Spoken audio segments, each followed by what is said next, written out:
Um dia, esse é um outro bom caso. Vocês sabem quem é o Daniel Cohn-Bendit? Daniel Cohn-Bendit foi um dos 2 líderes de maio de 68 na França. Tá? Daniel Rouge era o apelido dele. Ele foi um dos 2 que levantaram a Sorbonne e que fizeram o É Proibido Proibir em maio de 68 em Paris. Muito bem, o Daniel veio ao Brasil na Copa de 2014 e fez aqui no Brasil um documentário que ele chamou de documentário marginal à Copa do Mundo. O Raí é protagonista de uma das partes desse documentário. Eu fiz outra também lá em Brasília. Mas o Daniel alugou uma Kombi e pintou a Kombi todinha de Dr. Sócrates, em todas as portas. Tá? Mas o que eu quero contar é o seguinte: eu estava um dia de carro na rua, tocou o celular, eu atendi e ouvi do outro lado: Monsieur Jucá, é Daniel. Eu tenho um filho, Daniel. Eu falei: para de palhaçada, o que você quer? Eu estou dirigindo, não posso falar. Ele disse: Monsieur Jucá, é Daniel. Eu falei: que Daniel? O quê? Que Daniel? Monsieur Jucá, é Daniel Cohn-Bendit. Aí eu falei: opa, é o Daniel Cohn-Bendit. Como é que ele tem meu telefone? O que ele quer comigo? Eu não faço a menor ideia. Parei o carro e falei: Monsieur Daniel, je ne parle français. Vamos falar inglês? Vamos falar inglês? Falamos em inglês. Ele disse: estou indo para o Brasil para fazer esse documentário assim, queria te entrevistar. Eu falei: tá legal, vem à minha casa. Ele vem à minha casa. Ele chega aqui na minha casa, ele me pergunta: Juca, por que os jogadores brasileiros são tão conscientes politicamente? Quando no mundo inteiro isso não se dá. Eu falei: Daniel, de onde você tirou isso? Ele: como? Eu falei: quem são, Daniel? Você não vai encher 2 mãos. Como? Aí ele começou: Dr. Sócrates, Reinaldo, Tostão, Vladimir, Casagrande, Paulo André, e empacou no 7º.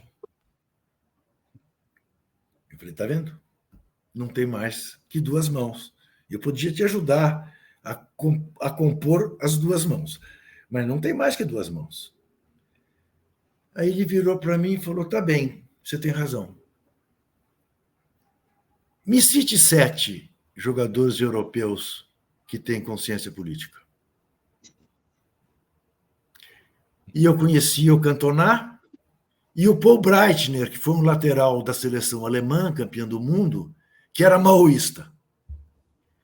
E tinha ali os da Europa do Norte, que eram ativistas e tal, mas realmente, né? E aí você para e pensa e fala: bom, mas quem são os esportistas pelo mundo afora que deram exemplos da boa política, da cidadania? Muhammad Ali, sem dúvida, perdeu o cinturão de campeão mundial por se recusar a ir ao Vietnã.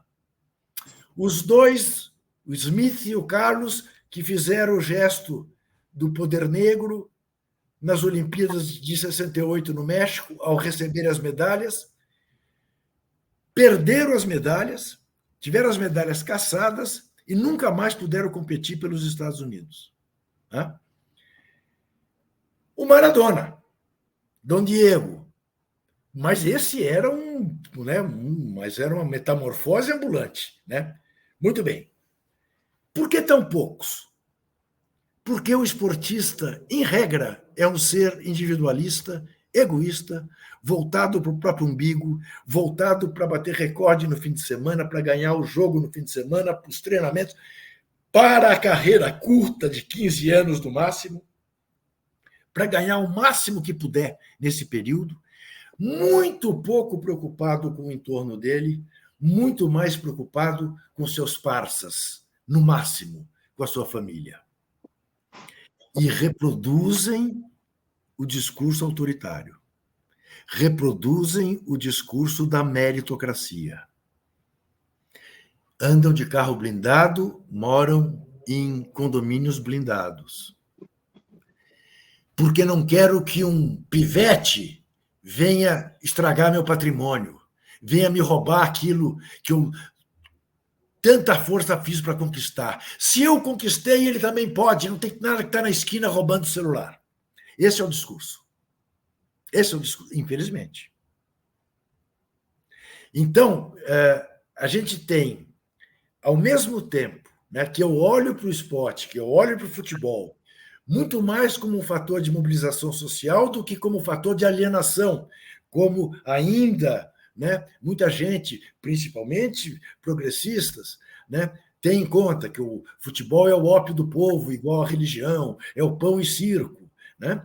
Que a ditadura usa o futebol, que a camisa da CBF é a camisa do Bolsonaro, né? Essas bobagens que viram verdade e contra a qual você tem que argumentar, dizer, olha, não permita que um fascista te roube os seus sentimentos, não permita que uma ditadura te roube seus afetos, né? Eu torci para o Brasil em 70, quase fui expulso da Faculdade de Ciências Sociais, que imagine, né? Mas eu anunciei que ia torcer, e todos acabaram torcendo, porque ninguém aguentou, né? Vocês devem ter visto o filme do ano em que meus pais saíram de férias, né? Do hambúrguer, né? Vamos todos torcer para a Tchecoslováquia, para a estreia do Brasil. Aí a Tchecoslováquia, que era da órbita soviética, né, faz o primeiro gol. Gol da esquerda. O autor do gol, Petras, se ajoelha e faz o nome do padre. E eu pergunto para eles, que belo ateu que esse rapaz, hein? Bom, aí o que acontece? O Rivelino se antecipa ao Pelé, arrogante que ele é, e bate a falta, empata o jogo. Todo mundo sai berrando. Ninguém conseguiu segurar. Ninguém conseguiu segurar. Né? Porque uma coisa não pode se confundir com a outra. A Copa do Mundo foi ganha pelo Gerson, pelo Rivelino, pelo Tostão, pelo Pelé, pelo Carlos Alberto, não pelo Médici, não pelo ditador da tortura. E a história registrou isso. Ninguém olha para o Médici e lembra do Médici. O Médici era o presidente do radinho de pilha, que gostava de futebol. Não. O Médici é o presidente, é o ditador do pior período da ditadura brasileira, quando mais se matou e mais se torturou. Campeões do mundo foram o Pelé, o Tostão, o Rivelino, o Gerson, né? Não foi o Médici. Então, é isso tudo que faz um grande moinho e que me levou à faculdade.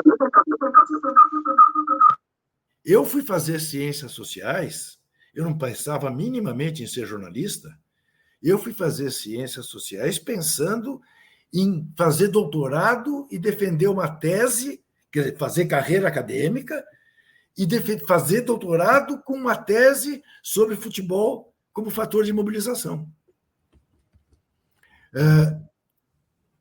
Porque eu sempre achei o futebol mal compreendido no Brasil.